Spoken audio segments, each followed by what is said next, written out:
Praise the Lord. We were analyzing the book of First Kings in the previous class. Let us continue the analysis of First Kings, and that will be followed by the analysis of Second Kings. In the previous class, we have divided the book for the convenience of study into two parts. The book of First Kings contains 22 chapters, can be divided into two parts, 1 to 11 and 12 to 22. The first part contains the reign and history of Solomon, and the second part contains the division of the kingdom and the first 80 years of its history. Now, once we go for the details, first of all, let us take the first 11 chapters, that is the 40-year reign of Solomon. As I have stated over and again, Solomon was the son and successor of David, and he was the last king to rule over a united Hebrew kingdom. And he ruled and reigned for a period of 40 years. And once he came to the throne or to authority, he was a small child. And he himself expresses it in chapter 3 and 7. Solomon said to God, "O Lord my God, you have made your servant," referring to himself, "you have made your servant king in the place of my father David, but I am only a little child and do not know how to carry out my duties." So he humbled himself and he appealed before God in prayer and told God that he is a small baby and he is not able to manage the matters, the affairs of the kingdom.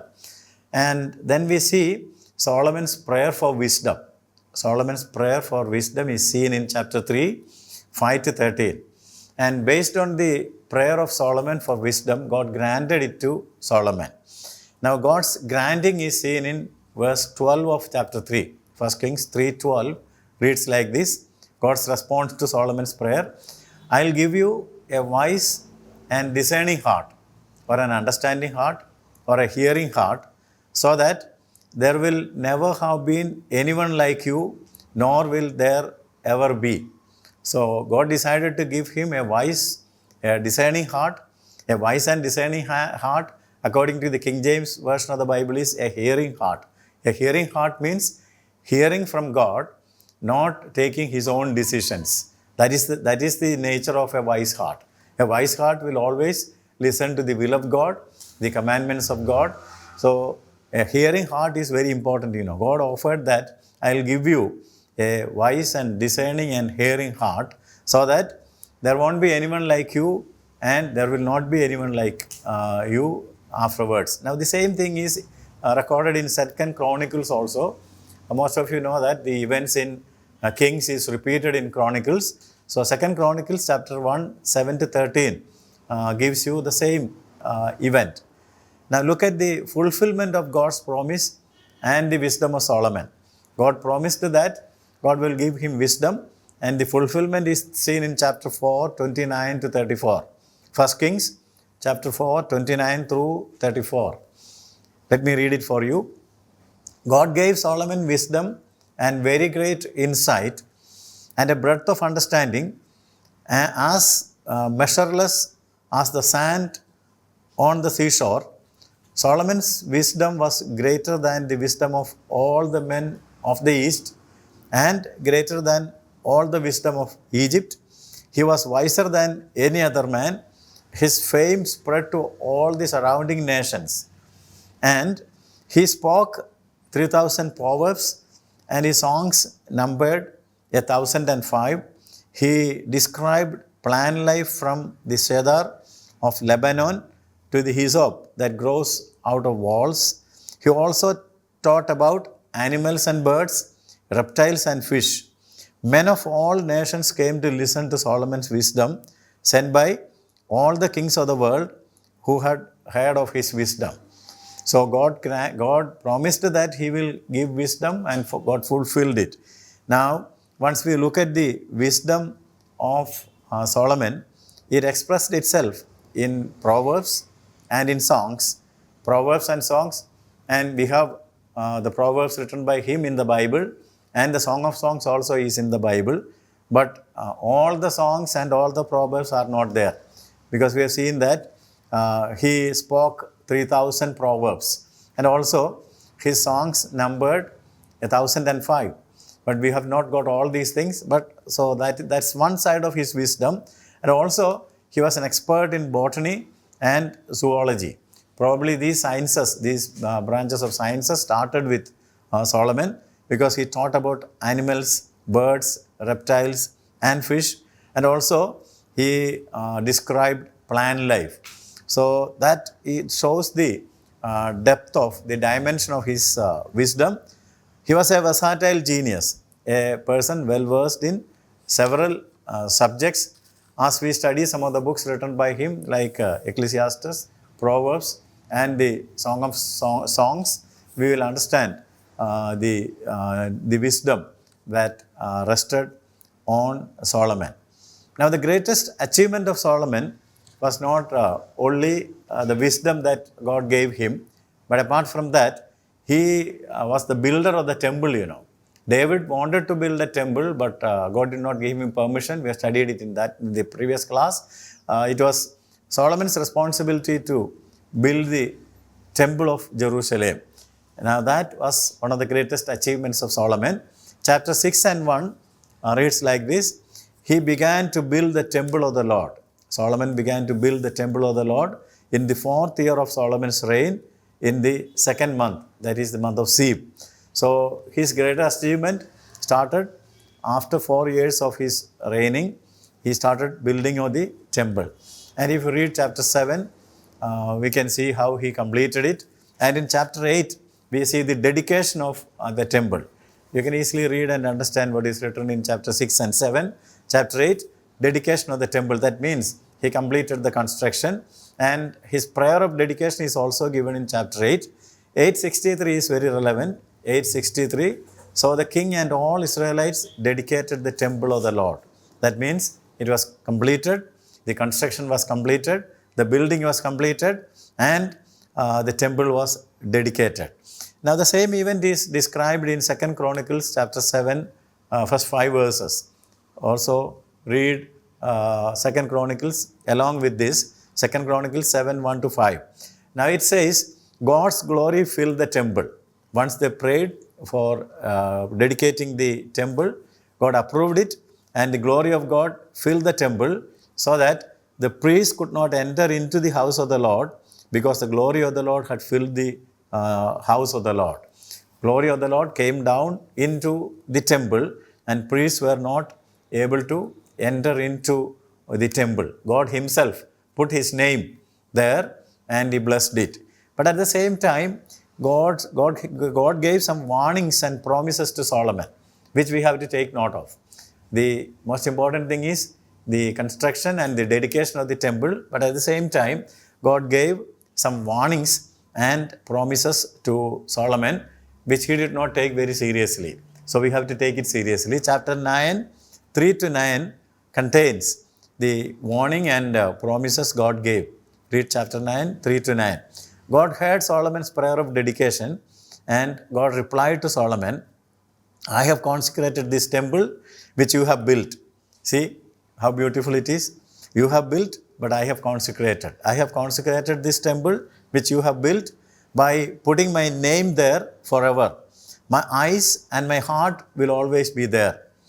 And then comes the warning and promise.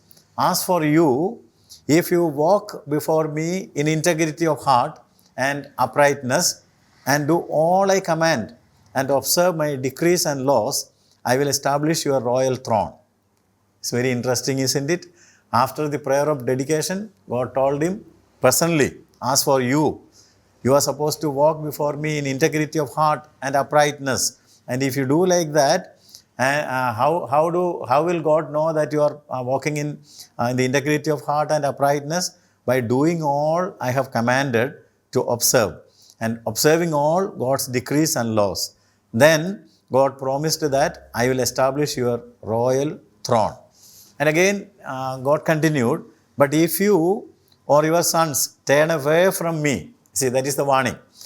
The first one was a promise. Now the second one is a warning. If you or your sons turn away from me and do not observe the commands and decrees I have given you, and go off to serve other gods and worship them, then I will cut off Israel from the land and will reject this temple I have consecrated for my name. So that was a very great warning, you know. The promise was, you obey my commandments, I will establish your rule and your throne. And the warning was, if you turn away from my statutes and my commandments and my decrees, then and if you go and worship other gods, then I will cut off Israel from the land and will reject this temple which I have consecrated just now. Now, as you read history through, we can see that Solomon did not take the warning seriously.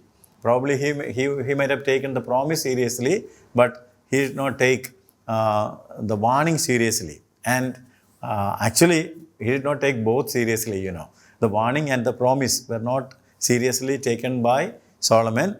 Now we see his transgression of all these things in chapter 11. As we pass on to chapter 11, we see Solomon's transgression against God. God's qualification for kings who come to rule Israel were already given by God in Deuteronomy. Now, while we studied Deuteronomy and the books of Samuel, I have given you the terms and conditions set by God, the qualifications for kings of Israel and Judah. Now it's better for you to take a flashback and remember Deuteronomy chapter 17, 14 to 20. Now, Deuteronomy chapter 17, 14 to 20 gives you the regulations for kings who are permitted by God to come to the throne of Israel. Now, all of them were violated by, or the most important clauses of this dictate or this decree of God were violated by Solomon. That is why I told you he transgressed against God. I'll show some of them. First of all, read Deuteronomy 17:17. Deuteronomy 17:17 says, the king must not accumulate large amounts of silver and gold. Large amounts of silver as well as gold. But what was done by Solomon is written in 1 Kings 10, 14 to 27. Read 1 Kings chapter 10, 14 to 27. He accumulated large amounts of gold. And 10:21 reads like this, King Solomon's goblets were gold, and all the household articles in the palace were pure gold. Nothing was made of silver, because silver was considered of little value in Solomon's days. And 10:27 says, the king made silver as common in Jerusalem as stones. Silver was just like a stone, and gold was only valuable, taken into value. And he accumulated large amounts of gold and silver, which was against God's decree, you know. Secondly, Deuteronomy 17:16. Deuteronomy 17:16 reads like this, the king must not acquire great number of horses. The king must not acquire great number of horses, because people will turn back to Egypt, because Egypt was the country that was an expert in horse breeding, and people should not go back to Egypt. So a great number of horses must not be acquired. But 1 Kings 4, 26 to 29. Read 1 Kings 4, 26 to 29. Solomon had 4,000 stalls for chariot horses and 12,000 horses. See, violation. God's law was violated by Solomon. He accumulated 4,000 stalls for chariot horses and 12,000 horses. Now, a third decree, or a third commandment is seen in Deuteronomy 17:17. The king must not take many wives, for his heart will be led astray. Kings were not supposed to take too many wives. But what Solomon did is written in chapter 11, 1 to 5. 1 Kings chapter 11, 1 to 5. Verse 3 tells us that he had 700 wives of royal birth and 300 concubines, and his wives led him astray. He was not supposed to take too many wives, but he took 700 wives of royal birth and 300 concubines, amounting to 1,000. And they led his heart away. Verse 4, 1 Kings 11 and 4 reads like this, his wives turned his heart after other gods, and his heart was not fully devoted to the Lord his God. So he violated all these clauses. And also there was another clause that a king should get a Levite priest and let the Levite priest read out all the laws and dictates given by Moses, and the king must take them down in his own hand, and he must keep it with him, and he must be diligent to obey all the decrees and commandments given by God. Now, none of these dictates given by God were kept by Solomon. He violated all of them, and he committed transgression. Now, as a result of Solomon's transgression, God said that his kingdom shall be divided, because God had given a warning already, After his death, after Solomon's death, the kingdom shall be divided. That was the result of Solomon's transgression. Now, if you read chapter 11, verses 9 to 13 and 31, chapter 11, 9 to 13 and 31, we see what happened. Now, I'll read 11:11, 1 Kings 11:11. The Lord said to Solomon, since this is your attitude, and you have not kept my covenant and my decrees, which I commanded you, I will most certainly tear the kingdom away from you and give it to one of your subordinates. And that is what happened after the death of Solomon. The kingdom got divided. Now, God very clearly had given the warning that he must abide by the decrees and commandments. But since his attitude was wrong and he has not kept the commandments and decrees given by God, God decided to tear the kingdom away from him and give it to one of his servants or subordinates, and the kingdom got divided. Now, this is what we see about Solomon's reign. And regarding the death and the end of the reign of Solomon, we read in chapter 11, 41 to 43. Chapter 11, 41 to 43. Solomon reigned in Jerusalem over all Israel 40 years. Then he rested with his fathers and was buried in the city of David, his father. And Rehoboam, his son, succeeded him as king. So this is in brief what Solomon did, or Solomon as king. Details you can read and go for the details. But before we conclude, we have to learn several things from Solomon. How to learn or what to learn from Solomon is very important. Learning from Solomon. Solomon was a blessed king. God gave him wisdom, and God gave him riches, and God gave him many other blessings, But he did not use them properly. So what happened to him is good for us to also learn instead of judging Solomon. Now, in spite of his God-given wisdom, he made many foolish decisions. Why? Because Solomon turned his attention away from God towards temptations of the world like privilege, power, riches, sex, and many other worldly interests. Perhaps his lust of his eyes, lust of his flesh, and the pride of life attracted him to this world and its attractions. And we know that attractions and lusts of this world will not last. Only those people who do the will of God will last, as John the Apostle says. So he fell into sin. So Solomon's life tells us that anyone can fall into sin, and we must be very careful. So learn from Solomon at least the following things to avoid falling into sin. First of all, admit that you are dupable, or you can be deceived. You can fall into temptation. Don't say that, or don't think that I will not fall into this sin, or I will not be deceived. Anyone can be deceived.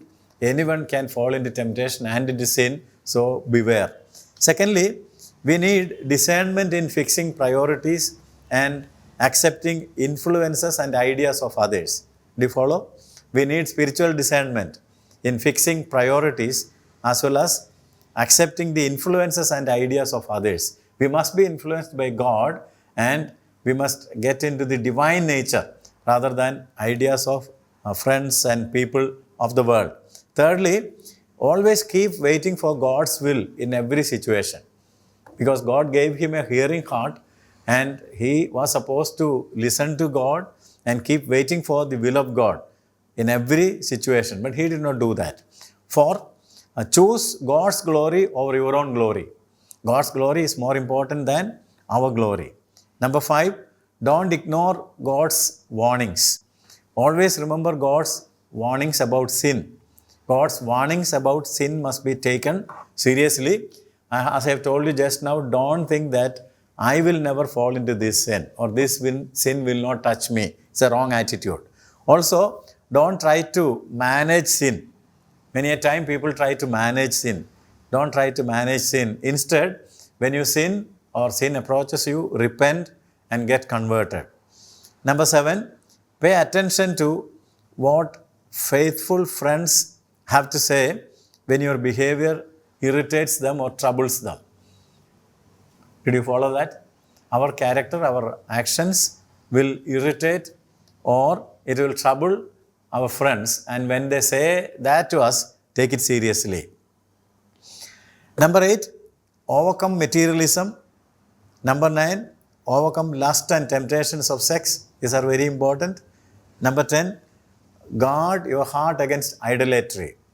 And 11, always welcome God's discipline. Now, these are the areas where Solomon fell and he moved into sin. Now, we can learn a lot of things from Solomon. These are some of the basic learning that we have to take from Solomon. The most important thing is, don't think that I am above all these things. Even though temptation is there, I will not fall into sin. It's a wrong attitude. Anyone can fall into sin. If you think you stand, take care, you may fall. That warning must be taken seriously. So I believe that you will also learn from Solomon and the mistakes committed by Solomon and make an effort to lead a victorious Christian life. May God bless you. Thank you for your listening.